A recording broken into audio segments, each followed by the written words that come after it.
I'm Josh Reed, and today, as you can see, I'm definitely in a crawl space nightmare. So I received a phone call from a homeowner who said they were concerned about the health of their home. So they asked me to come up and take a look up under their house, and this is what I found. So as you can see here, there is a bunch of spider webs, dryer lint. It's all collected and gathered up, and we have an extreme complicated problem here up under this house. So in this side over here, we have water standing. This side over here, we have a dryer vent that's complicated things, and it's created this nasty humidity in this bad environment that attracts insects and bugs, but it also causes mold to grow. It causes rust. We have rust going on the beams, and our job is to figure out exactly what we need to do to solve this.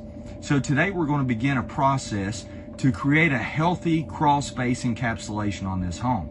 We're going to do this by taking a few steps. We're first of all going to dig drains to the lower side of this crawl space where we will install a sump pump and a sump pit. We will then come behind with a liner that will lay over across this whole entire ground. Up under that liner, the water will be flowing, of course, to our sump pump and our sump pit. Our liner will tie in with that sump pit and create a perfect seal right there with our lid as well. It all works together. And then we will come in with Class 2 vapor barrier, closed cell foam insulation, and go around all of the perimeter walls to create our crawl space encapsulation. Yes, we do seal off all of the vents, okay? But before we do that, we must take care of this dryer vent. We'll vent it outside as well. And so then at that point, we've stopped our ground moisture from coming up. We've stopped our dryer vent, and we'll have it blowing outside like it should. We'll have a sump pump in.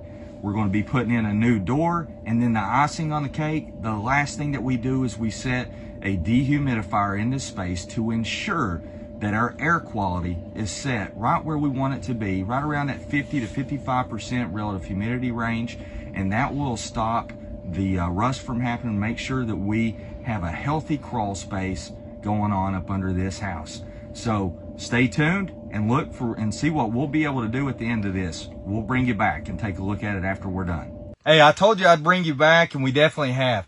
I wasn't even able to set in this spot before. This was covered all in mud and water. And now we have our sump pump in and our pit. Everything is sealed up. We have the liner down on the ground. We have the foam around the pillars. The pillars are sealed off at the top as well. We're even looking at that because we don't want moisture coming up through them either.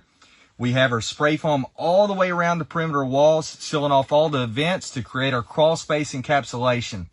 Even the air itself is better in here. You can breathe better. You just feel better. Everything is so much better up under here. We was able to do our mold treatment. We got our dryer vent shooting outside now. So all these problems have been fixed. And now this went from one nasty nightmare of a crawl space to a healthy crawl space. And that's what we're able to do for you as well. So even if yours is not as extreme as what this one was, it still matters, the importance of the air quality that's going into your home. All crawl spaces with vents and air area during the summertime get extreme humidity. And that humidity leads to mold, mildew, rot, rust. Any of those things can happen because of that. And we're able to fix that, and that's the services that we provide here. And I'm really proud of this. And thank you for considering us for your next project.